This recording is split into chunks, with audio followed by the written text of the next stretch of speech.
दोस्तों, क्या इस देश में अब मुस्लिम समाज अपने नबी से प्यार का इजहार भी नहीं कर सकता? क्या आई लव मोहम्मद लिखना भी अब गुनाह हो गया है? कानपुर पुलिस की एक कार्रवाई ने इसी सवाल को जन्म दे दिया है। 4 सितंबर की बात है, यानी कि 12 वफात के एक दिन पहले का ये पूरा का पूरा कारनामा है, जब मुस्लिम समाज के लोगों ने जुलूस की तैयारियां कर रखी थी।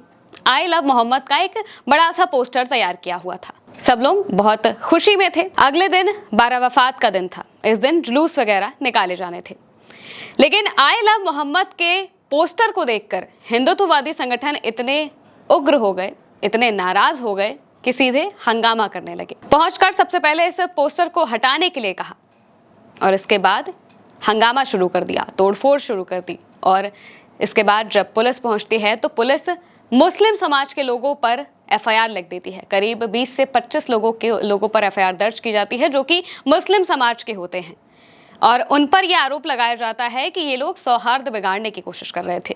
लेकिन सवाल यह है कि आखिर आई लव मोहम्मद लिखने से कैसे सौहार्द बिगड़ रहा है? आई लव मोहम्मद लिखना इतना बड़ा गुनाह कैसे हो गया कि इसको लेकर अब एफआईआर लिखी जा रही है? इससे सीधे तौर पर पता चलता है कि हिंदुत्ववादी संगठन के दबाव में आकर पुलिस ने यह कार्रवाई की और मुस्लिम समाज के लोगों पर सीधे ये एफआईआर लिख दी। और अब देश के कोने कोने से ऐसी तस्वीरें सामने आने लगी है जहां पर मुस्लिम समाज के लोग इस कार्रवाई का विरोध कर रहे हैं। सिर्फ कानपुर ही नहीं, बल्कि आगरा, अहमदाबाद, मध्य प्रदेश से भी ऐसी तस्वीरें सामने आ रही हैं जहां पर लोग आई लव मोहम्मद के पोस्टर लिए सड़कों पर जुलूस निकाल रहे हैं और अपना विरोध दर्ज कर रहे हैं, क्योंकि भला अपने नबी से मोहब्बत का इजहार करना कैसे इतना बड़ा गुनाह हो जाता है कि इसको लेकर पुलिस एफआईआर लिख देती है। और यही सवाल हर कोई पूछ रहा है। पूरा मामला क्या है, आपको एक बार विस्तार से बता देते हैं। ये पूरी घटना कानपुर के रावतपुर थाना क्षेत्र के है, जहां पर सैयद नगर में ये पूरी की पूरी घटना होती है, जहां पर जो मुस्लिम समाज के लोग हैं वो आई लव मोहम्मद के पोस्टर लगाए हुए होते हैं। और तभी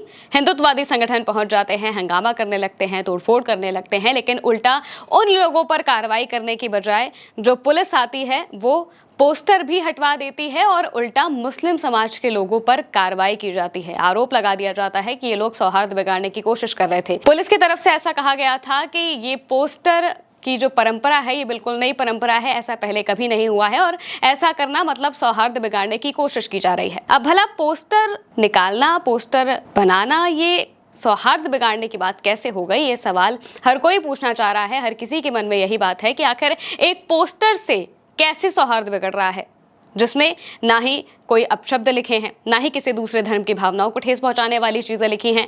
अपने धर्म के से जुड़ी चीज का इजहार करना कैसे सौहार्द बिगाड़ना हो गया, ये सवाल हर किसी के मन में है। और इसी वजह से जितने भी मुस्लिम समुदाय के लोग हैं, हर कोई इस घटना का विरोध कर रहा है और जगह जगह से ऐसी तस्वीरें सामने आ रही हैं जहां पर इसकी निंदा भी की जा रही है।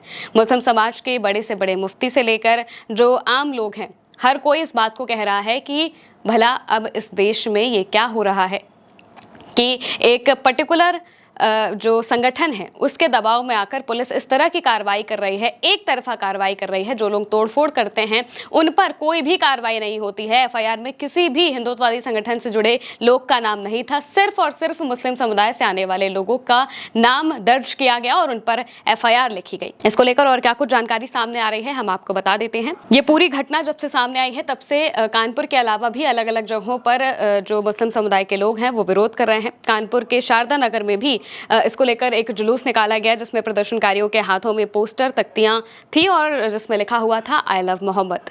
और यही निकालते हुए जो लोग हैं वो लगातार इस घटना का विरोध कर रहे हैं, इस कार्रवाई का विरोध कर रहे हैं, केस दर्ज होने का विरोध कर रहे हैं। कार्रवाई की अगर बात करें तो करीब 20 से 25 युवकों पर केस दर्ज किया गया था, जिनमें से 8 की पहचान सीसीटीवी फुटेज से की गई और इसके अलावा भी बाकी लोगों के नाम से जो कार्रवाई है वो की जा रही है। प्रदर्शनकारियों का कहना है कि बैनर पैगंबर मोहम्मद के प्रति सम्मान और प्रेम की अभिव्यक्ति थी और ये संविधान द्वारा दी गई अभिव्यक्ति की स्वतंत्रता के अंतर्गत आता है।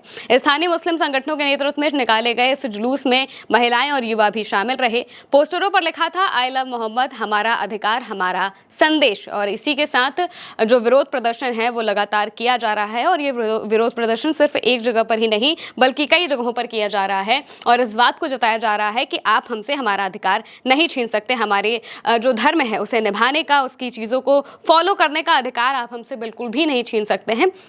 इसी बात को कहते हुए जगह जगह से ऐसी जो जुलूस हैं वो हमें देखने को मिल रहे हैं और जिस तरीके से ये कार्रवाई की जा रही है वो पूरी गैर जिम्मेदाराना कार्रवाई बताई जा रही है और एक तरफा कार्रवाई कही जा रही है, क्योंकि भला एक बोर्ड से किसी को इतनी तकलीफ कैसे हो सकती है कि वो पहले हंगामा करे और वो पोस्टर हटने के बाद भी, पोस्टर जब पुलिस आकर हटा देती है, इसके बाद पुलिस उल्टा जो मुस्लिम समुदाय के लोग हैं उन्हीं पर कार्रवाई कर देती है। इसी वजह से अब सवाल उठ रहे हैं कि आखिर पुलिस की इस एक तरफा कार्रवाई की क्या जरूरत है और क्यों ऐसी कार्रवाई की गई है जिसमें एक ही समुदाय को टारगेट किया गया है।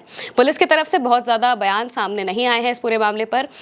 उन्होंने बस इतना ही बताया है कि वो अपने हिसाब से कार्रवाई करेंगे, लेकिन इसका विरोध अब कई शहरों में देखने को मिल रहा है, कई राज्यों में भी देखने को मिल रहा है और धीरे धीरे ये मुद्दा बढ़ता ही जा रहा है। देखना होगा कि आगे क्या होता है। फिलहाल के लिए मेरे साथ इस खबर में इतना ही। आप देखते रहिए उल्टा चश्मा यूसी।